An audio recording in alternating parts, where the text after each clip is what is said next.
कार्यक्रम अन्नदाता सुनने वाले सारे बहन भाइयों ने विनोद मोरवाल की राम राम। और साथियों, आज कार्यक्रम हम अन्नदाता में हम जो विषय लेकर आएंगे, एक तो हम जो चर्चा करेंगे नमो ड्रोन दीदी योजना के बारे में जानकारी देंगे, और नई फसल नई उमंग में हम जो आज विषय लेकर आए हैं प्याज व लहसुन फसल की देखभाल के बारे में जानकारी देंगे। कुछ प्राकृतिक खेती की भी और भाई मनोरंजन जरूर रहता है, लेकिन कार्यक्रम की शुरुआत हमेशा आज के कृषि प्रश्न से हम करते हैं। तो भाई आज का जो कृषि प्रश्न है, राष्ट्रीय डेयरी अनुसंधान संस्थान कहां पर स्थित है? प्रश्न एक बार फिर से, राष्ट्रीय डेयरी अनुसंधान संस्थान कहां पर स्थित है? उस जिले का नाम आपको बताना है कहां पर ये स्थित है। और भाई इसका जो सही उत्तर आप हमारे को एसएमएस के माध्यम से 9466021336 यानी 946660 पर 6:50 से पहले आप जरूर हमारे को एसएमएस के माध्यम से भेजिए। और जो भाई सही उत्तर देगा भाई उसका बधाई भी देवगे और नाम भी जरूर बांचेगे। तो भाई बिना किसी देरी के इस प्रश्न का आप उत्तर हमारे को जरूर भेजिए और चर्चा हम जरूर कर लेते साथियों नमो ड्रोन दीदी योजना के बारे में। और साथियों, जब चर्चा हम जो करते हैं नमो ड्रोन दीदी योजना, और आज भाई तकनीक का जमाना है तो तकनीक के साथ हमने जरूर चलना पड़ता है। तो नमो ड्रोन दीदी योजना जो भारत सरकार की एक महत्वाकांक्षी केंद्रीय क्षेत्र की योजना से, जिसे भाई नवंबर 2023 में शुरू किया गया था। और इस योजना का भाई मुख्य उद्देश्य यही है कि ग्रामीण जो महिलाएं हैं उनको भाई ड्रोन तकनीक के माध्यम से सशक्त बनाना और भाई कृषि क्षेत्र में आधुनिकता लाना है।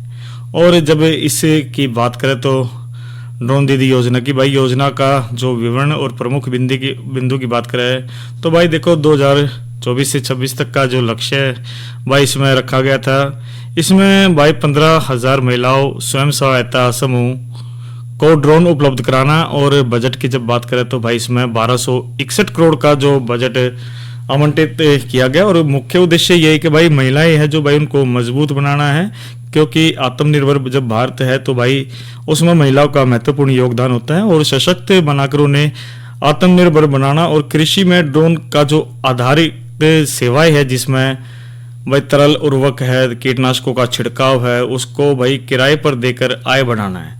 और सब्सिडी की बात करते हैं साथियों, जो ड्रोन और सहायता उपकरणों की कुल लागत का 80% जो अधिकतम 8 लाख तक का जो केंद्रीय सहायता के रूप में प्रदान इसमें किया जाता है। और शेष राशि के लिए भाई महिला स्वयं सहायता समूह को कृषि अवसंरचना कोष, जिसने हम आईएफ भी बोल देते हैं, उसके तहत भाई आसान ऋण सुविधा इसमें मिलती है।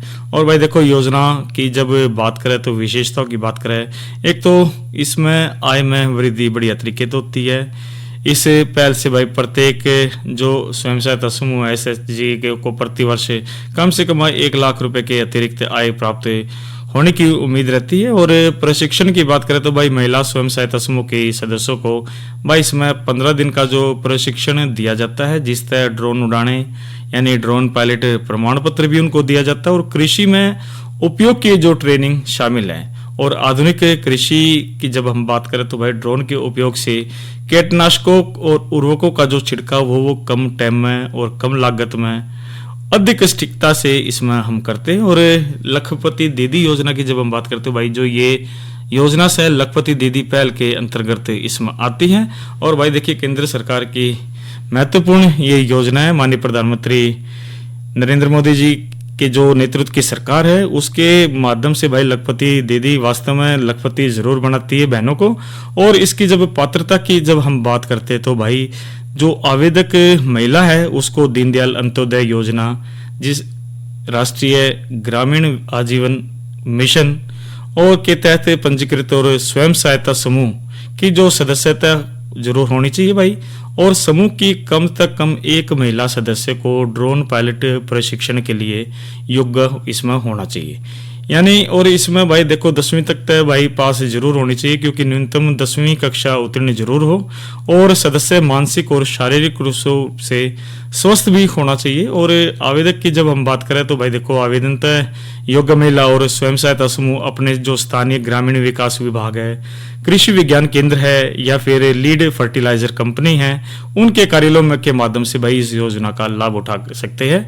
और आवेदन की जो निगरानी है ड्रोन पोर्टल के माध्यम से इसमें की जाती है। तो भाई बिना किसी देर की हमने जो स्वयं सहायता समूह है और जो महिलाओं को सशक्त बनाती है, इसके माध्यम से भाई हमें लाभ जरूर दिलाना चाहिए, क्योंकि ये जो योजनाएं हैं, जो जानकारी है साथियों, हमने जरूर आपस में साझा जरूर करनी चाहिए, ताकि हमारा जो समाज है मजबूत होगा और योजना से अंतिम छोर के व्यक्ति तक का भी इसमें लाभ मिल सके। क्योंकि साथियों देखिए, जो आजीविका की जब हम बात करते हो, आज महिलाएं पुरुष से बराबर इकट्ठे चल रहे हैं और कंधे से कंधा मिलाकर चलते हैं, तो जब भी परिवार भी मजबूत होता है, देश समाज भी मजबूत होता है और देश तो मजबूत होना ही है। तो भारत सरकार ने महिला स्वयं सहायता समूह के लिए भाई ये बहुत बढ़िया योजना इसमें लागू की है, तो इसमें हमने जरूर लाभ लेना चाहिए।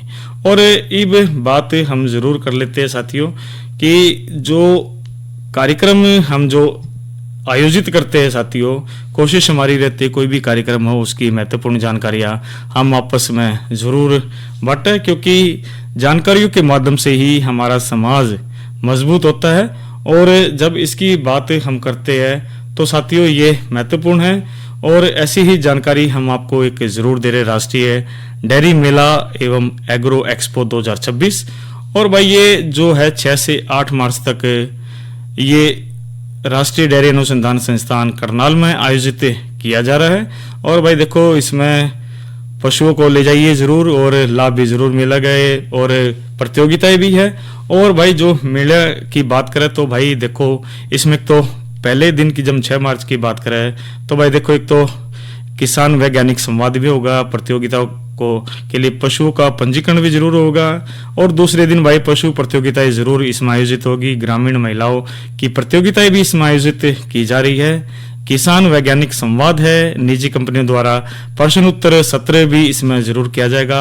और इसी तरह साथियों जो अंतिम दिन की बात करें तो 8 मार्च को इसमें मेले के समापन में सर्वश्रेष्ठ चाल व विभिन्न प्रतियोगिताओं के विजेताओं को पुरस्कार जरूर मिलेगा। तो भाई देखो, एक ये महत्वपूर्ण कार्यक्रम है और इस 3 दिवसीय कार्यक्रम में आप जरूर भाग लीजिए, महत्वपूर्ण जानकारी भी मिलेगी, पशुओं को जरूर ले जाइए।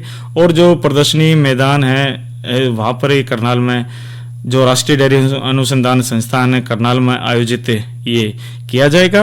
भाई बिना किसी देरी के आप इस जानकारी को अपने आस पड़ोस में ज़रूर दीजिए और इसमें आप ज़रूर भाग लीजिए, क्योंकि इस प्रकार के जो आयोजन है साथियों हमारी मजबूती भी प्रदान करते हैं और जो हमारा जो पशुधन है उसकी मजबूती तो ज़रूर होती है, साथ के साथ हमारे जो प्रगतिशील किसान बहन भाई है जो सहायक धंधे है उसको हमेशा समाज में आगे बढ़ने से एक मजबूती के साथ समाज को भी वे हमेशा आगे बढ़ाते हैं। ये तो जानकारी दी थी साथियों राष्ट्रीय डेयरी मेला एवं एग्रो एक्सपो 2026 की। और लगे आप तो भाई जानकारी आपको ज़रूर दे देते हैं मौसम की। मौसम भाई आज की बात करें तो अधिकतम 26 और न्यूनतम की बात करें तो 12 डिग्री सेल्सियस से रिकॉर्ड किया गया। और इसी तरह आने वाले 24 घंटे की भी हम बात जरूर कर लेते हैं। अधिकतम 27 और न्यूनतम भाई 13 डिग्री सेल्सियस से रहने की संभावना है। और भाई बात कर लेते हैं कल के कृषि कार्यक्रमों की। साथियों कल हम जो हमारा जो कार्यक्रम रहता है फोन इन, और फोन इन में भाई जो प्रश्न जरूर करते विशेषज्ञ हम जरूर इसमें बैठाते हैं और फ़ोन के माध्यम से जो महत्वपूर्ण जो जानकारी आती है जो भी संख्या होती है वो संख्या को हम दूर करते हैं और बातचीत हम ज़रूर करते हैं कृषि से संबंधित। तो भाई कल कार्यक्रम फ़ोन इन रहेगा, आप ज़रूर कार्यक्रम को सुनिए मंगलवार को। और अब नई फसल नई उमंग की हम बात ज़रूर कर लेते हैं, प्याज व लहसुन फसल की देखभाल की। लेकिन साथियों कार्यक्रम में मनोरंजन भी आपको ज़रूर करवा देते हैं, एक रागनी सुनते हैं और जो लोकगीत के बाद भी भाई हम एक बार प्रश्न बता देते जरूर कि राष्ट्रीय डेयरी अनुसंधान संस्थान कहाँ पर स्थित है। इसका आप उत्तर हमारे को जरूर जल्दी से दीजिए और बिना किसी देरी के 9466021336 पर। तो साथियों आपके प्रश्न के उत्तर का हमें इंतजार है और अब सुनते हैं ये रागनी। ओ फैक्ट्री करने लग्या मन में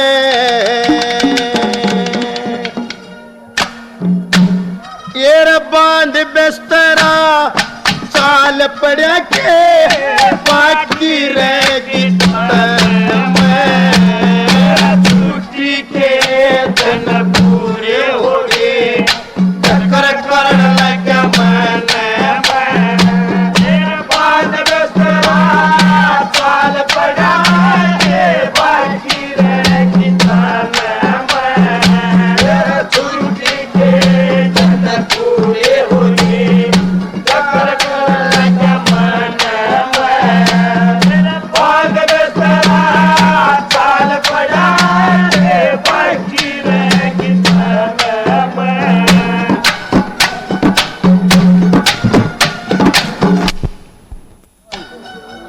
मेहर सिंह छुट्टी पूरी होने के बाद और जब घर तक चला बिस्तरा ढा के तो ये भाई सब जानो से फौजी ने जब छुट्टी आवे जब पूछा कह दिन की छुट्टी आया कहा 2 महीने की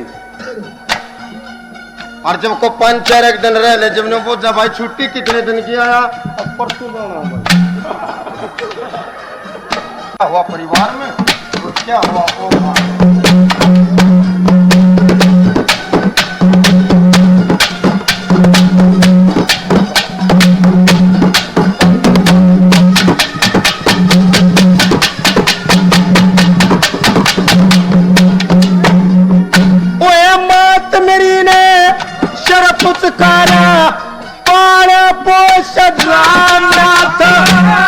छोटे भैया ने पीपी में बूंद खान का सामा था सब बता की मौत हुई करा बतेरा नाम छोड़ के आगे चाल पड़िए जब भाई रोया नाम था छोड़ के चाल पड़े भाई रोया नाम था बोले हमने नौकरी की साना खुनिया रे हमने नौकरी की साना खुनिया के तब मरेंगे धन में धन बिस्तरा चाल पड़ा बाकी रहेगी धन में छुट्टी पे चक्कर पूरे हो गए चक्कर कर मन में बांध बिस्तरा चाल पड़ा बाकी रहेगी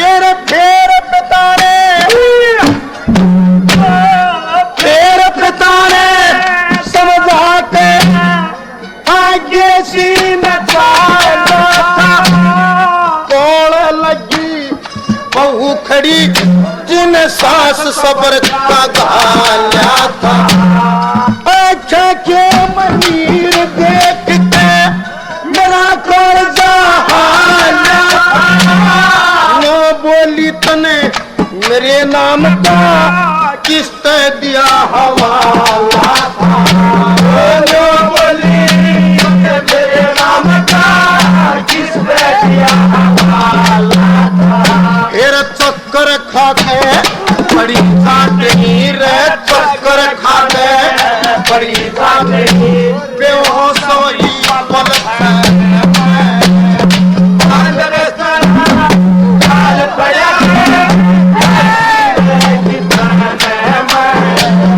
छुट्टी के पूरे हो चक्कर कर लगा मन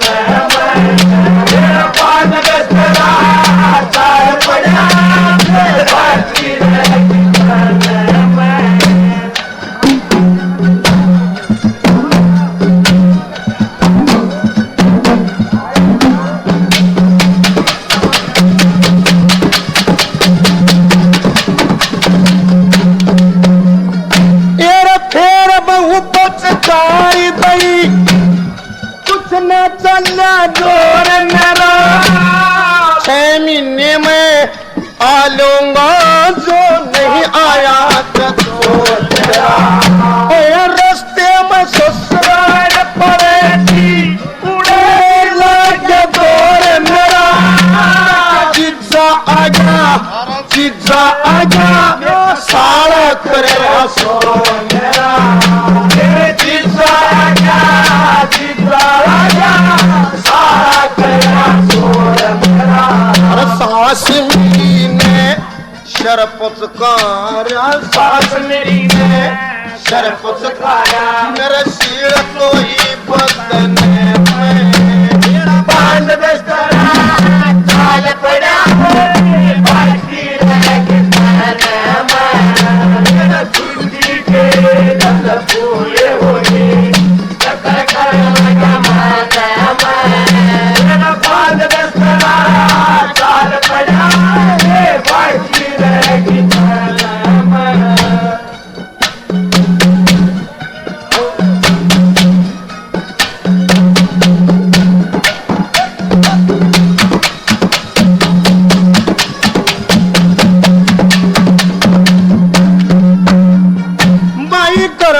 चल के स्टेशन तक मैंने थोड़े साल आया बाबूजी ते करी नमस्ते वारंट चेंज कराया करके सफर गाड़ी में चमका भला खाया यारे प्यारे याद आए जब डांगर जो टकराया यारे प्यारे याद आए डांगर जो टकराया उड़ संगा पर मैं सागिरे संगा पर मैं सागिरे गहरे जंगल पबरी में बांध बिस्तरा हाल पड़ा के बाकी रह छुट्टी के दल पूरे होगी चक्कर करेगा थोड़ा बांध बिस्तरा चाल पड़ा के बाकी रहेगी जब छुट्टी बिता कर गाड़ी में बैठ के पहुंचे अपनी यूनिट में जहाँ अपने यारे प्यारे तरह मैं किसनी करी और फिर विचार करया कि फौजी के साथ भाई के वाका बीते से और भाई फौज में तो होना इतना चाहिए इसमें तो कोई नरा बाखड़ा रह रहा हो तो बढ़ जाने का ना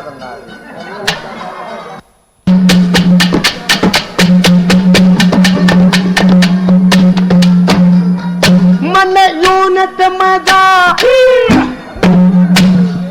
यूनिट में सदैव हाजरी पक्का दे पैरा तरक्की याद बहुत ही चिंता यो दुख सबसे गहरा हो जिया तबू चलियो जो झूठ मेरे संग तेरा गोद में बत्ती वो होइयो जो गलत नरसारे राओ गोद में बत्ती वो होइयो जो गलत नरसारे राओ कोई बउआ आड़ा सुनताओ बउआ आड़ा सुनताओ मत पियो पैर पे धने में बांध बिस्तरा चाल पड़ा बाकी रहेगी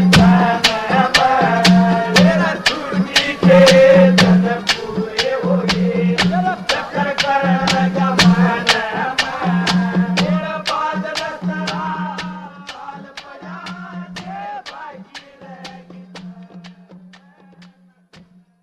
तो साथियों ये मेर सिंह की हिट रागणियों में से हमने इसको जरूर लिया था और भाई पालेराम और साथियों द्वारा ये गाया हुआ था। और वास्तव में साथियों जब फौजी जब जाता है, जो छुट्टी ख़त्म हो जाती है, तो उस समय का जो दृश्य जो कवि के मन में आया वो ज़रूर इसमें बताया गया और तरह तरह के ख्याल भी ज़रूर आते हैं। लेकिन साथियों हमेशा जो फौजी होते हुए हमेशा सबसे प्रथम जो अपना कर्तव्य भाई देश की रक्षा का ज़रूर करते हैं और मानते भी और होना भी ज़रूर चाहिए। और वास्तव में साथियों उस मंजर को जब हम याद करते हैं साथियों, सीमा पर बॉर्डरों पर चाहे आंधी तूफान, चाहे किस तरह धुंध हो, चाहे बर्फ़ गिरती हो, माइनस में जो टेम्परेचर हो, उसकी परवाह ना करते हुए हमारे देश की रक्षा ज़रूर करते हैं। और भाई देश के लिए अपना कर्तव्य पूरा करते हुए हमें भी पूरा ज़रूर करना चाहिए।